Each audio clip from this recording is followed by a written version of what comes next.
Kita ke sorotan lain, saudara. Seorang anggota polisi di Kabupaten Belitung, Kepulauan Bangka Belitung, diduga melakukan pelecehan seksual kepada seorang siswi sekolah menengah pertama saat korban hendak membuat laporan dirinya telah mengalami pemerkosaan.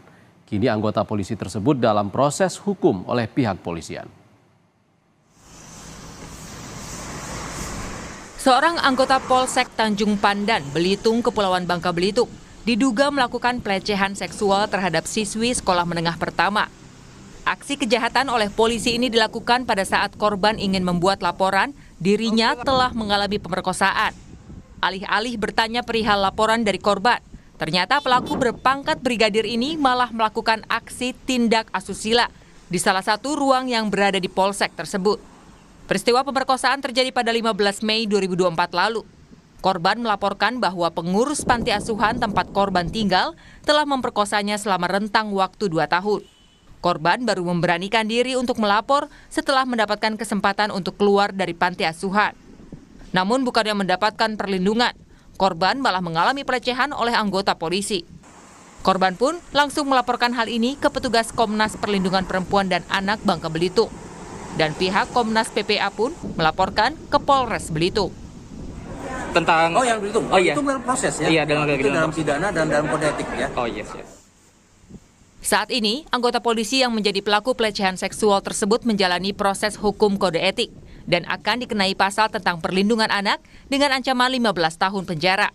Kemudian pasal 6C Undang-Undang Nomor 12 tentang kekerasan seksual dengan ancaman pidana maksimal 12 tahun penjara. Sedangkan untuk kasus pemerkosaan juga sedang diselidiki oleh pihak kepolisian. Nanda Ardiansyah, Kompas TV, Pangkal Pinang, Kepulauan Bangka Belitung. Untuk mengetahui perkembangan kasus siswi yang diduga dilecehkan oleh polisi, kita telah terhubung dengan Imelda Handayani, Ketua Komnas Perlindungan Anak Provinsi Kepulauan Bangka Belitung. Selamat siang Ibu Imelda. Bu. Iya, selamat siang. Bu, dari pendampingan oleh PPA sebenarnya saat ini bagaimana perkembangan kasus pelecehan yang dialami oleh anak panti asuhan ini? Apakah yang diselidiki saat ini adalah dugaan pelecehan oleh polisi terlebih dahulu? Baik, terima kasih. Kami dari Komnas Perlindungan Anak Provinsi Kepulauan Bangka Belitung. Untuk saat ini, kasus yang pertama yang mana anak ini menjadi korban pemerkosaan dari petugas panti itu sudah diproses. Dan pelaku dengan inisial B, usia 53 tahun itu sudah ditetapkan sebagai tersangka. Nah, jadi untuk prosesnya itu sudah naik, sudah diproses di Mapores Unit PPA. Nah, yang sekarang untuk pelaporan yang kedua yang dilaporkan oleh Komnas Perlindungan Anak terkait dengan pelecehan seksual yang dilakukan oleh oknum tersebut juga sudah dalam proses penetapan, sudah tersangka dan pelaku sudah diamankan, saat ini berada di sel Mapolres Belitung Tanjung Pandan. Oke, Bu Imelda, saat ini bagaimana kondisi psikis dari korban? Ya, sampai saat ini korban mendapatkan pendampingan dari unit UPTD PPA Tanjung Pandan yang sedang menjalani trauma healing, didampingi ahli dan juga psikolog klinis. Nah, saat ini juga beliau anak itu tidak lagi di panti asuhan karena memang sudah tidak memungkinkan untuk dia tinggal di situ, dan unit PPA dan PPA Belitung sudah menempatkan anak ini bersama orang tua asuh yang memang dicarikan untuk keamanan si anak sampai dengan proses persidangan. Oke, yang didampingi oleh PPA, Bu Imelda, kasus yang mana? Apakah keduanya yang diduga oleh oleh polisi dan oleh pihak panti asuhan? Ya. Apa perkembangan terkini, Bu? Ya, begini. Pertama kan memang mereka untuk PPA Belitung itu melakukan pendampingan pada saat anak ini melaporkan.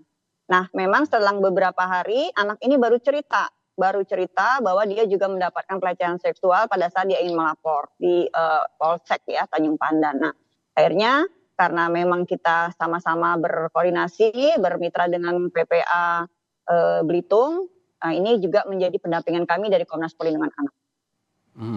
Saat ini korban sudah berada di tempat yang aman dapat dipastikan ya Bu ya? Iya, bersama orang tua asuh. Bu Imelda, korban kan mengalami dugaan pelecehan seksual di panti asuhan.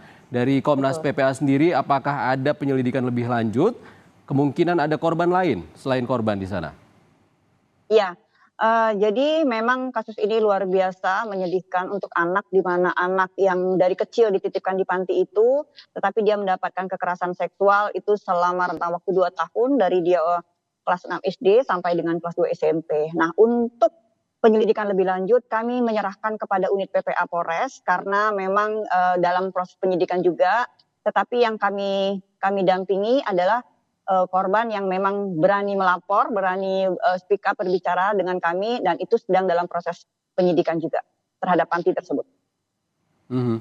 Korban mendapatkan dugaan pelecehan ataupun kekerasan seksual di panti asuhan dalam rentang waktu 2 tahun. Lalu baru memberanikan diri melaporkan kepada polisi setelah 2 tahun. Ini bagaimana dari Komnas PPA memandangnya setelah berani melapor ternyata dapat pelecehan lagi, Bu Emelda?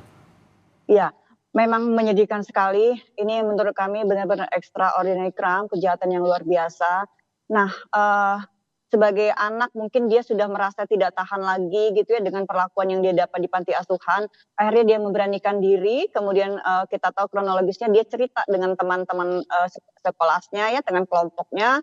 Nah, dari situlah dia kemudian ada seorang temannya berinisiatif untuk melaporkan kasus ini supaya dia berani berbicara. Tetapi malang ketika dia mencoba untuk mencari keadilan di aparat hukum, malah dia diperlakukan dengan seperti itu, begitu.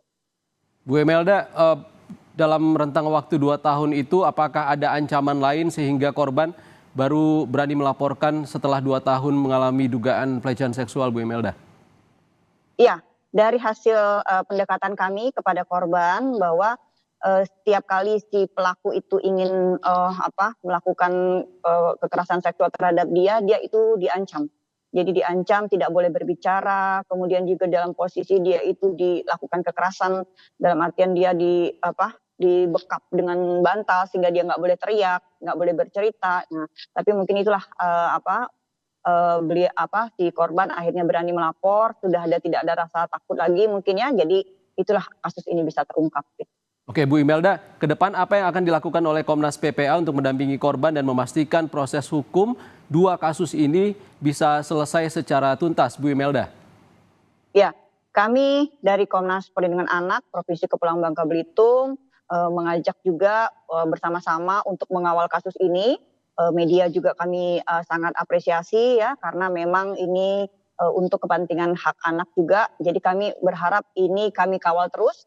Termasuk juga kami sudah melayangkan